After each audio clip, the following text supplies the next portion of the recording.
Hi guys, আসসালামু আলাইকুম। তো সবাই কেমন আছেন? আলহামদুলিল্লাহ আমি ভালো আছি। আমি সুস্থ হওয়ার পর আমার নানু, বিশেষ করে আমার নানু আর আমি একই দিনে হসপিটালে অ্যাডমিট হই। তো আমার নানুকে ঢাকা রেফার করে। তো আমার অবস্থা মোটামুটি ভালো পর্যায়ে চলে গেছে। তো আমাকে আর বলছিল ঢাকা পাঠাবে, তো দেয় নাই। তো যাই হোক, নানুর অবস্থা বিষয়টা ভালো না, নানু খাওয়া দাওয়া ছেড়ে দিছে। তো নানুকে দেখার জন্য নানুর বাড়িতে চলে গেলাম। আমি অসুস্থ, তারপরে মন মানছে না। নানুর ছোটোবেলার স্মৃতি, ছোটোবেলা আমাদেরকে কত আদর করতো।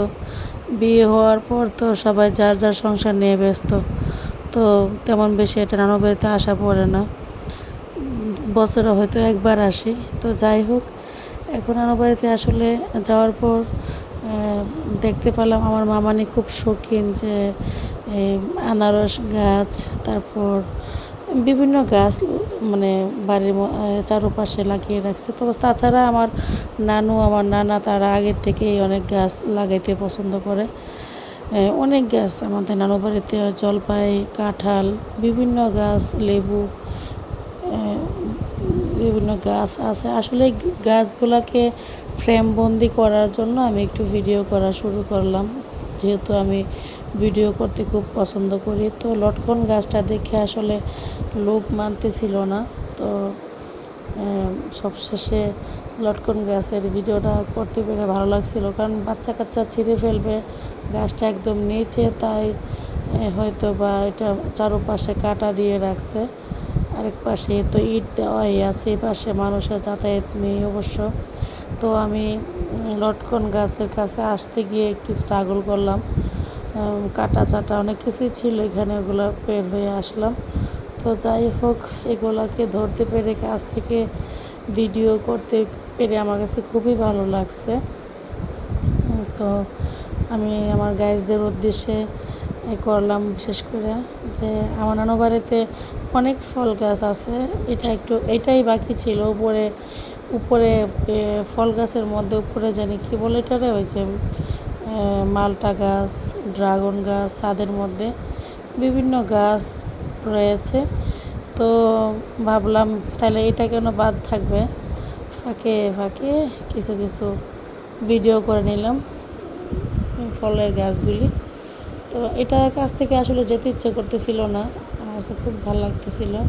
তো সবশেষে চলে গেলাম, আমার ছেলেটাকে ছাদে গিয়ে হাঁটতেছে, ওকে আবার একটু ফ্রেম বন্দি করলাম। ওকে জিজ্ঞেস করলাম, আমার নানার বাড়িতে অনেক আগের বাড়ি, তো কেমন কেমন লাগে তোমার? বললাম, আম্মু আমার কাছে ভালো লাগতেছে, হাঁটতেছি, খুব ভালো লাগতেছে। এই মেহেদি গাছটা যখন আমার নানু বাড়িতে আমি ছোটো তখন লাগাইছিলাম অবশ্য, আমার মামা বা আমরা কেউ একজন লাগাইছি, মনে নাই অবশ্য। তো মামা, ছোটো মামা আবার আরেক পাশে টিপ বেগুনের গাছ, তারপর জবা, রক্ত জবা ফুল গাছ, মানি প্লান্ট, অনেক কিছু লাগিয়ে রাখছে, দেখতে ভালোই লাগে। তো বীর মুক্তিযোদ্ধা ভবন, এটা হচ্ছে আমার নানার গেট। আমার নানা ছিল মুক্তিযোদ্ধা।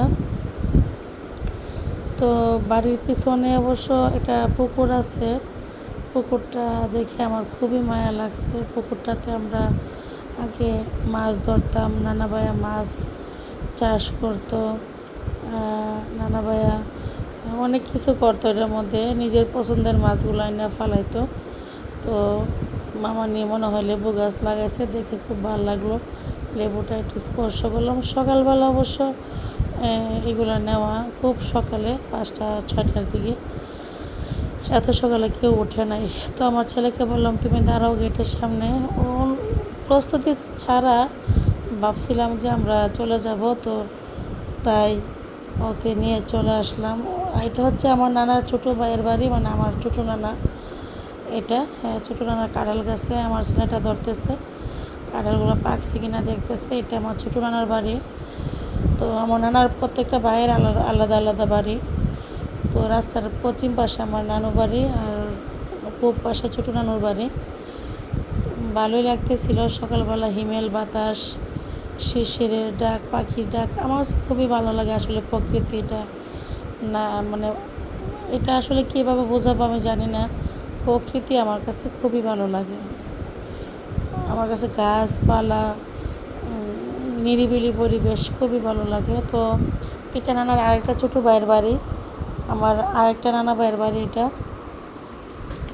তো আমি অবশ্য যেহেতু আমাদের যাওয়া পড়ে না, তো আমি মাঝে মধ্যে দেখব ভিউয়ার্সদের উদ্দেশ্যে, বাট আমি আবার মাঝে মধ্যে দেখব বলে আমি আমার নানু বাড়িটাকে, রাস্তাগুলিকে আমি অনেক মিস করি। আমরা অনেক খেলছি, আমরা অনেক কুপলান্তে খেলছি এই জায়গাগুলোতে। এই যে এটা একটা আমার নানু বাড়ি, এটাতে এখনও মাটির ঘর আছে। এটা এই নানুর মানে নানু ভাইয়ার একটা মেয়ে আছে, নাম অবি। মেয়েটা অবশ্য আমার খুবই মানে ক্লোজ, আমার আন্টি। তো ওকে আসলে এদেরকে আবার দেখে আসলাম, ভালোই লাগলো আমার কাছে। তো এরা আমার খেলার সাথী ছিল। আমরা আবার ফিরে আসলাম ছাদে ড্রাগন গাছগুলোকে নেওয়ার জন্য।